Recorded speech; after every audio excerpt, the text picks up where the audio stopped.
Hi, welcome to Success Mantra channel.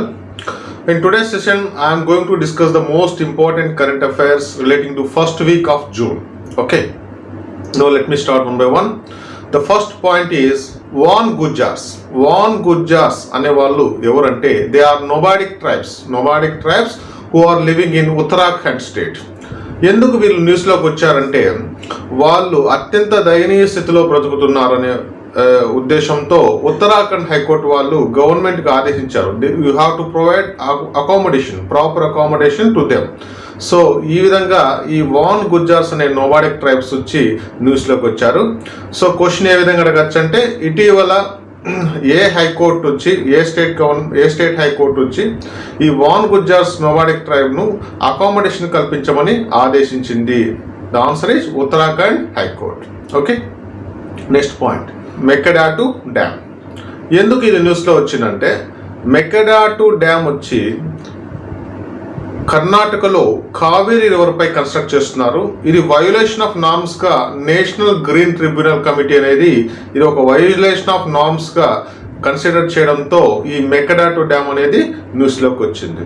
So question ఏ విధంగా అడగచ్చు అంటే, ఇటీవల ఏ రాష్ట్రంలో చేపట్టిన ప్రాజెక్టుకు నేషనల్ గ్రీన్ ట్రిబ్యునల్ ఆక్షేపించింది అంటే the answer is Mekedatu dam construction on Kaveri river. Next topic is Sanjeevani Pariyojana. Sanjeevani Pariyojana అంటే ఏంది? హర్యానా గవర్నమెంట్ వచ్చి ఎవరైతే ఈ రూరల్ ఏరియాస్లో నివసించే ప్రజలు ఉంటారో వారికి యాంటీ కోవిడ్ మెడికల్ కేర్ను ప్రొవైడ్ చేయాలి అని కల్పించింది అనమాట. సో ద క్వశ్చన్ ఏ విధంగా ఉండొచ్చు అంటే, ఏ స్టేట్ గవర్నమెంట్ సంజీవని పరియోజన అనే పేరుతో medical care, anti covid medical care కల్పించాలని నిర్ణయించిందంటే the answer is Haryana, particularly the people who are living in rural areas. Okay, that is one point. Next point, Kuno national park. Why it is in news? See, this is situated in Madhya Pradesh state. ఎందుకంటే ఇది న్యూస్లోకి వచ్చిందంటే, cheetah world's fastest land animal, చిరుతపులులు. ఈ చిరుతపులులు వాటి తెగ అంతరించిపోతున్న తరుణంలో అదే పనిగా మనం ప్రత్యేకంగా సౌత్ ఆఫ్రికా నుంచి ఈ చిరుతపులను తీసుకొచ్చి మధ్యప్రదేశ్ రాష్ట్రంలోని కునో నేషనల్ పార్కులో రీఇంట్రొడ్యూస్ చేస్తున్నారు. అందుకే ఇది న్యూస్లోకి వచ్చింది. Okay, so the world's fastest land animal cheetah అనేది ఎక్స్టింక్ట్ కావడంతో సౌత్ ఆఫ్రికా కంట్రీ నుంచి మన దేశంలోని కునో నేషనల్ పార్క్, మధ్యప్రదేశ్కి చెందిన కునో నేషనల్ పార్క్లో రీఇంట్రొడ్యూస్ చేస్తున్నారు. That is one point. Next point, who is NHRC chairman? రీసెంట్గా Arun Mishra in the place of Prafulla Panta, ఆయన స్థానంలో అరుణ్ మిశ్రా ఎన్హెచ్ఆర్సి చైర్మన్గా ఎన్నిక కాబడ్డారు.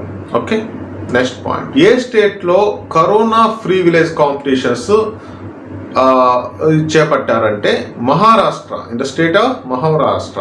ముఖ్యంగా విలేజెస్లో ఈ కరోనాను అరికట్టడానికి 50 lakhs, 25 lakhs, 10 lakhs ఈ విధంగా ఒక ఇన్సెంటివ్స్ను చూపించి ఈ కరోనా ఫ్రీ విలేజ్ కాంపిటీషన్స్ను చేపట్టిన స్టేట్ వచ్చి Maharashtra. Okay, next topic is Mehul Chokshi. ఎవరి అంటేనా వజ్రాల వ్యాపారి, ముఖ్యంగా పంజాబ్ నేషనల్ బ్యాంక్ కుంభకోణంలో ప్రధాన నిందితుడు. ఈయన డొమినికా దేశానికి పారిపోయాడు.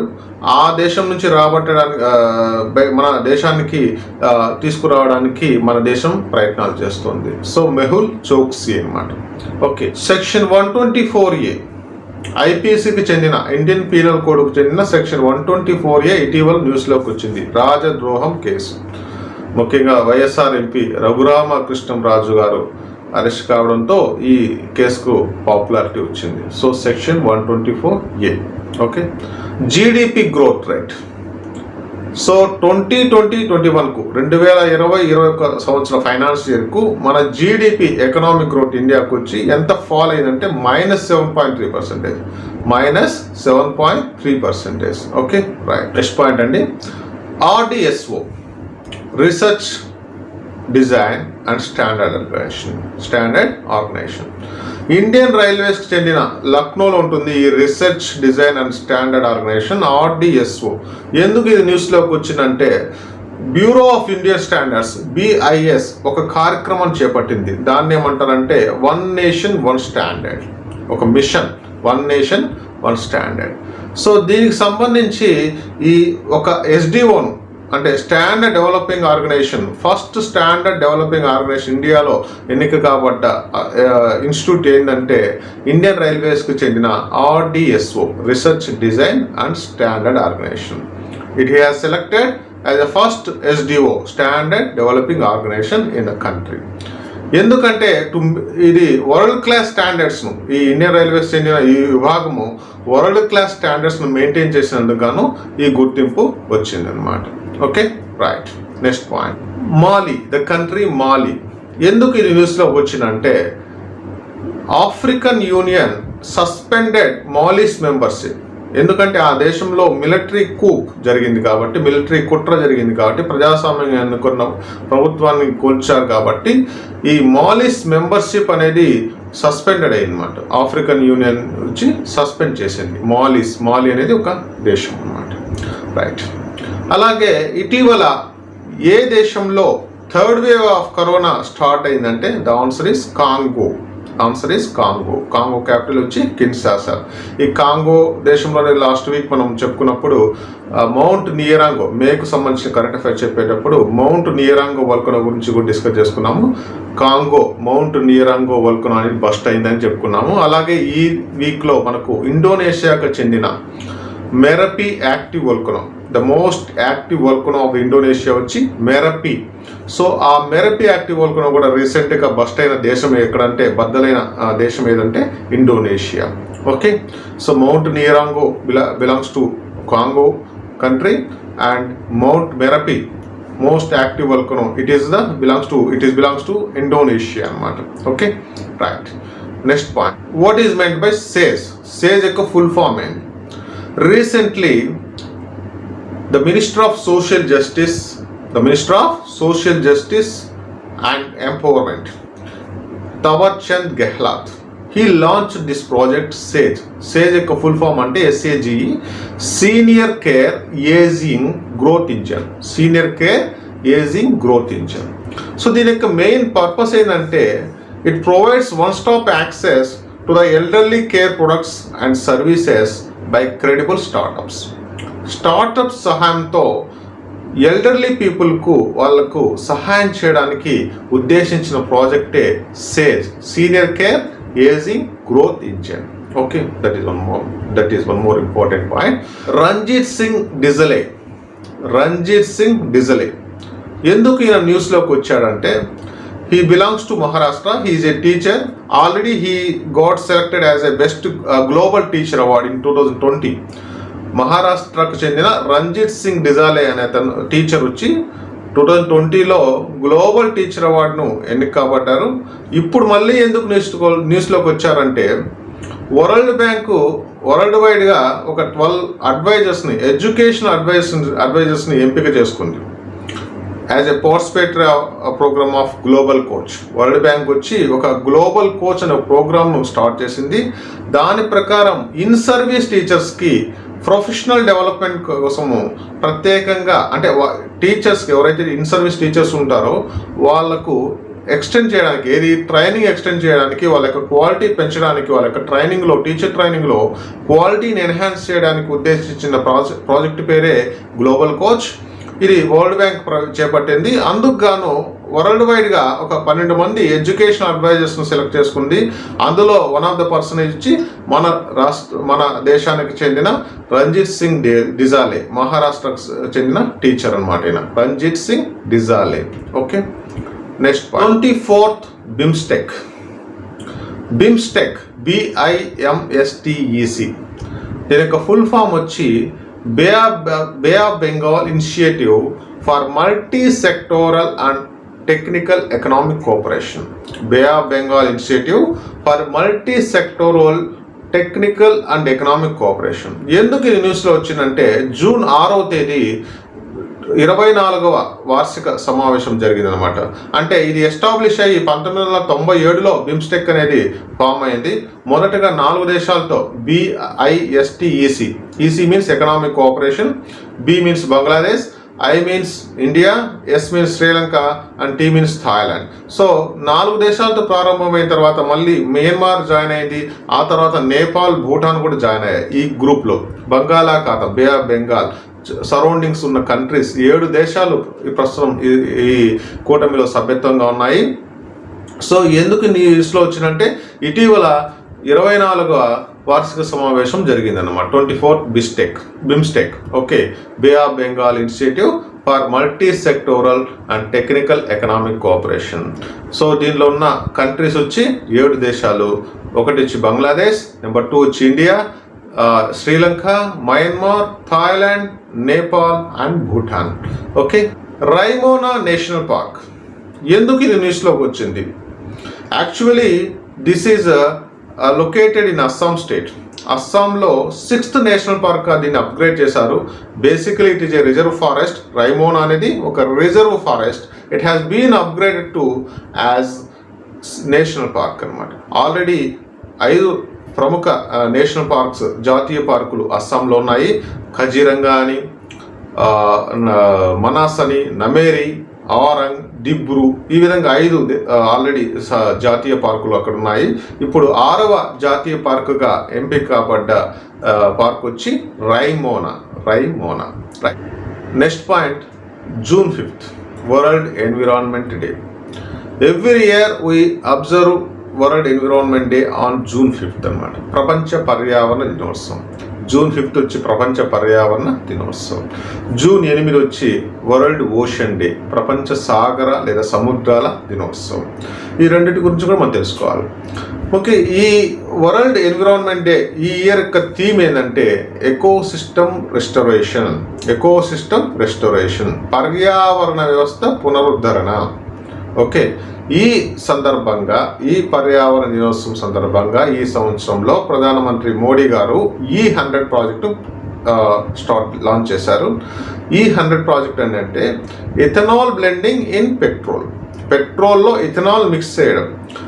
2022 సంవత్సరం కల్లా పెట్రోల్లో 10% కలపాలని, 2030 సంవత్సరం కల్లా 20% బ్లెండ్ చేయాలని, అంటే మిక్స్ చేయాలని మనకు కల్పించారు. దీన్నే మనం ఎథనాల్ మిశ్రమ మార్గసూచి అంటారు, 2020-25కి సంబంధించి. సో ఈ ప్రాజెక్ట్ యొక్క ముఖ్య ఉద్దేశం ఏంటంటే it reduces the import burden. ఎందుకంటే ఎక్కువగా మనము ఈ పెట్రోల్ కానీ డీజిల్ కానీ గల్ఫ్ కంట్రీస్ నుంచి మనం ఇంపోర్ట్ చేస్తున్నాం.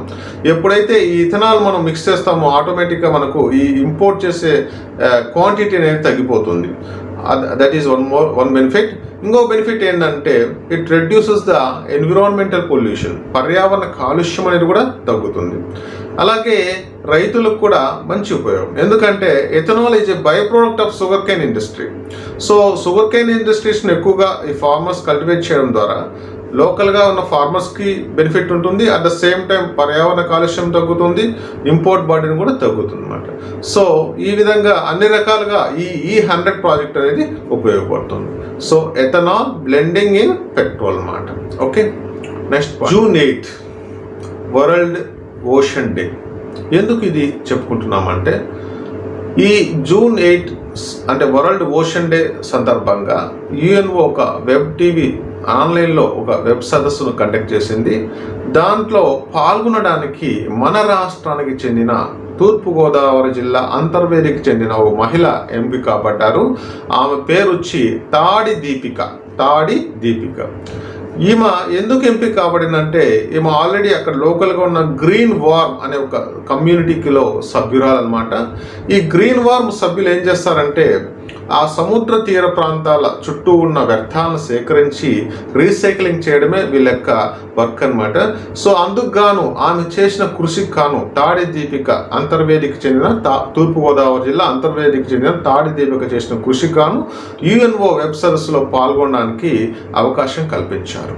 అన్మీష్ వర్మ, భూపతిరాజు అన్మీష్ వర్మ, ఈయన ఎందుకు న్యూస్లోకి వచ్చారంటే మన విశాఖపట్నం చెందిన ఈ వ్యక్తి రీసెంట్గా ఎవరెస్ట్ శిఖరాన్ని అధిరోహించారు. విశాఖపట్నం PV పాలెంకి చెందిన భూపతిరాజు అన్మీష్ వర్మ ఎవరెస్ట్ శిఖరాన్ని అధిరోహించారు. నెక్స్ట్ పాయింట్, జెఫ్ బెజోస్ అందరికి తెలుసు అమెజాన్ ఫౌండర్ అని.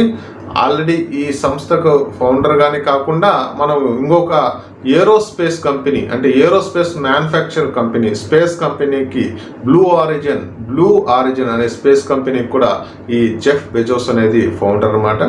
ఈయన ఎందుకు న్యూస్లోకి వచ్చారంటే త్వరలో మానవ సహిత రోదసి యాత్రలో పాల్గొనడానికి సిద్ధమయ్యారు కాబట్టి ఈయన న్యూస్లోకి వచ్చారు. అమెజాన్ CEO బ్లూ ఆరిజిన్ తన ఓన్ సంస్థ అన్నమాట, ఏరోస్పేస్ మ్యానుఫ్యాక్చర్ కంపెనీ. దీనికి చెందిన ఒక వ్యోమ నౌక న్యూ షెఫర్డ్ అనే వ్యోమ నౌకలో రోదసి యానాన్ని చేయడానికి ఈయన సిద్ధమవుతున్నారు. సబ్మెరైన్స్ రీసెంట్గా సెంట్రల్ గవర్నమెంట్ యూనియన్ డిఫెన్స్ మినిస్ట్రీకి చెందిన డిఫెన్స్ యాక్విజిషన్ కౌన్సిల్ 6 జలాంతర్గాములు సబ్మెరైన్స్ను ఏర్పాటు చేయడానికి నిర్ణయం తీసుకుంది. యాక్చువల్లీ డిఫెన్స్ యాక్విజిషన్ కౌన్సిల్ రక్షణ కొనుగోళ్ల మండలి అనేది ఒక అత్యున్నత body, decision making body for any procurements or for making any policies regarding defence అన్నమాట. సో ది డిఫెన్స్ యాక్విజిషన్ కౌన్సిల్కు ఎవరు హెడెడ్గా ఉంటారంటే defence minister. The present union defence minister వచ్చి రాజ్నాథ్ సింగ్. సో ఈయన ఆధ్వర్యంలో సమావేశం జరిగింది. ఈ 6 డీజిల్ విద్యుత్ జలాంతర్గాములను ఏర్పాటు చేయడానికి నిర్ణయం తీసుకున్నారు అన్నమాట. దీని యొక్క ఈ మేజర్ యూజ్ ఏంటంటే మనకు సముద్రం లోపల ఉంటాయి కాబట్టి జలాంతర్గాములు మన డిఫెన్స్ ఎక్విప్మెంట్ను సేవ్ చేసుకోవడానికి, అంటే శత్రు దేశాల నుంచి మన డిఫెన్స్కి సంబంధించిన ఎక్విప్మెంట్ను సేవ్ చేయడానికి ఉపయోగపడుతుంది అన్నమాట. లేదంటే ఏంటంటే ఈ ఎనిమీ కంట్రీస్ ఈ శాటిలైట్స్ను టెక్నాలజీ బేస్ చేసుకొని మిసైల్స్తో మన డిఫెన్స్ ఎక్విప్మెంట్ను డిస్ట్రాయ్ చేసేందుకు అవకాశం ఉంటుంది. అదే లోపల ఉంటే అండర్ వాటర్లో ఉన్నప్పుడు, అంటే సముద్రం లోపల ఉన్నప్పుడు ఈ జలాంతర్గాములను గుర్తించడము చాలా కష్టం అన్నమాట. ఈవెన్ శత్రు దేశాలు కూడా ఏదో అత్యున్నత టెక్నాలజీ ఉంటే తప్ప గుర్తించడం కష్టం. ఎందుకు ఇది వెంటనే న్యూస్లోకి వచ్చిందంటే రష్యాకు చెందిన INS చక్ర 2 అనే ఒక జలాంతర్గామి లీజు గడువు ముగియడంతో మళ్ళీ రష్యాకు తిరుగుముఖం పట్టడంతో ఈ నిర్ణయాన్ని ఈ 6 జలాంతర్గాములను కన్స్ట్రక్ట్ చేయాలని మన డిఫెన్స్ మినిస్ట్రీ నిర్ణయించింది అన్నమాట. సస్టైనబుల్ డెవలప్మెంట్ ఇండెక్స్ నుంచి రీసెంట్గా నీతి ఆయోగ్ 2020 సంవత్సరానికి రిలీజ్ చేసింది. ఆ రిలీజ్ చేసిన రిపోర్ట్ ప్రకారము కేరళ వచ్చి first place, Himachal Pradesh and Tamil Nadu వచ్చి సెకండ్ ప్లేస్లో ఉన్నాయి. మన ఆంధ్రప్రదేశ్, అలాగే కర్ణాటక, గోవా మరియు ఉత్తరాఖండ్ ఈ 4 రాష్ట్రాలు వచ్చి థర్డ్ ప్లేస్లో ఉన్నాయి. UNO నిర్దేశించిన 17 సస్టైనబుల్ డెవలప్మెంట్ గోల్స్కు సంబంధించిన అంశాల మీదనే ఈ నీతి ఆయోగ్ వచ్చి, అంటే వాటి అంశాల్లో కనపరిచిన ప్రతిభను ఆధారంగానే చేసుకొని మన ఈ నీతి ఆయోగ్ కూడా ఈ సస్టైనబుల్ డెవలప్మెంట్ ఇండెక్స్ రిపోర్ట్ను రెడీ చేసింది అన్నమాట. ఓకే, సస్టైనబుల్ డెవలప్మెంట్ గోల్స్ 17 ఉన్నాయి, చాలా ఇంపార్టెంట్. ఆ 17 అంశాలు కూడా గుర్తుపెట్టుకోవాలి. 0 హంగర్ అని, నో పావర్టీ అని, ఈ విధంగా హెల్త్ పరంగా, ఎడ్యుకేషన్ పరంగా, సస్టైనబుల్ సిటీస్ సంబంధంగా, క్లీన్ వాటర్ శానిటేషన్ సంబంధంగా 17 ఉన్నాయి. ముఖ్యంగా ఆంధ్రప్రదేశ్ వచ్చి థర్డ్ ప్లేస్, ఓవరాల్ ర్యాంకింగ్ వచ్చి థర్డ్ ప్లేస్లో ఉంది. కాకపోతే ఈ అంశాల్లో ఒక అంశంలో ఫస్ట్ ప్లేస్ ఉంది, అదేంటంటే అఫోర్డబుల్ క్లీన్ ఎనర్జీ, నాణ్యమైన ఇంధన లభ్యతల విషయంలో మనకు ఏపీ వచ్చి టాప్ ప్లేస్ ఉంది. అయితే పావర్టీ ఎరాడికేషన్లో 5th ప్లేస్ వచ్చిందనమాట. ఓవరాల్గా మాత్రం third place along with Goa, Karnataka and Uttarakhand. Okay, that is about sustainable development index. అయితే కంట్రీ వైడ్ కూడా మనకు state of India environment report అనేది మనకు రిలీజ్ చేసింది ఈ సంవత్సరం. 2020కి సంబంధించిన సస్టైనబుల్ డెవలప్మెంట్ గోల్ ఇండెక్స్ను state of India's environment report ప్రకారము ఇండియాకు వచ్చి 117వ స్థానం దక్కింది. India rank is 117. Actually last year అంటే 2019తో కంపేర్ చేసుకుంటే మనకు 2 ర్యాంకులు అనేది ఫాల్ అయింది. India's rank has slipped by 2 places. Earlier 2019లో అంటే 2020లో రిలీజ్ చేసిన రిపోర్టు అప్పుడు 115 వచ్చింది. నెక్స్ట్ 2020కి సంబంధించి 117th అనమాట. India's rank is 117. Which countries topper అంటే Sweden followed by Denmark, Finland, ఇవన్నీ టాప్ ప్లేస్లో ఉన్నాయన్నమాట ఈ సస్టైనబుల్ డెవలప్మెంట్ సంబంధించి. Actually what is meant by sustainable development? Brundtland report ప్రకారం 1987లో ఈ బ్రెంట్లాండ్ కమిటీ రిపోర్ట్ ప్రకారం sustainable development is a development which meets the needs of the present generation without compromising the future generations to meet their own needs. అంటే భవిష్యత్తు తరాల అభివృద్ధికి నష్టం కలిగించకుండా మన ప్రస్తుత ప్రజల అవసరాలు తీర్చడమే సస్టైనబుల్ డెవలప్మెంట్, సుస్థిరాభివృద్ధి. అయితే ఇండియా యొక్క ర్యాంకు 115వ స్థానం నుంచి 117వ స్థానానికి పడిపోవడానికి కారణం ఏంటంటే 3 అంశాల్లో ఇండియా వెనుకబడింది. అదేంటంటే SDG 2 అంటే హంగర్కి సంబంధించింది, అలాగే SDG 5 జెండర్ ఇన్ఈక్వాలిటీకి సంబంధించింది, అలాగే SDG 9 ఇండస్ట్రీ, ఇన్నోవేషన్, ఇన్ఫ్రాస్ట్రక్చర్కి సంబంధించిన ఈ 3 అంశాల్లో వెనకపడిపోవడంతో మనకు ఇండియా యొక్క ర్యాంకు 115వ స్థానం నుంచి 117వ స్థానానికి పడిపోయింది. అలాగే ఈ సంవత్సరం మనకు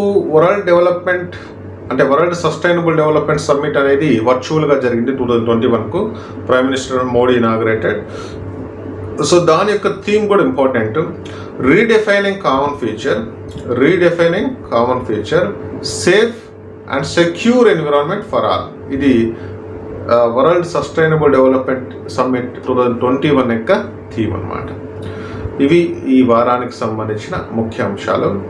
నెక్స్ట్ వీక్ వచ్చి జూన్ 2nd వీక్ సంబంధించిన డిస్కస్ చేసుకుంటాము. Thank you for watching.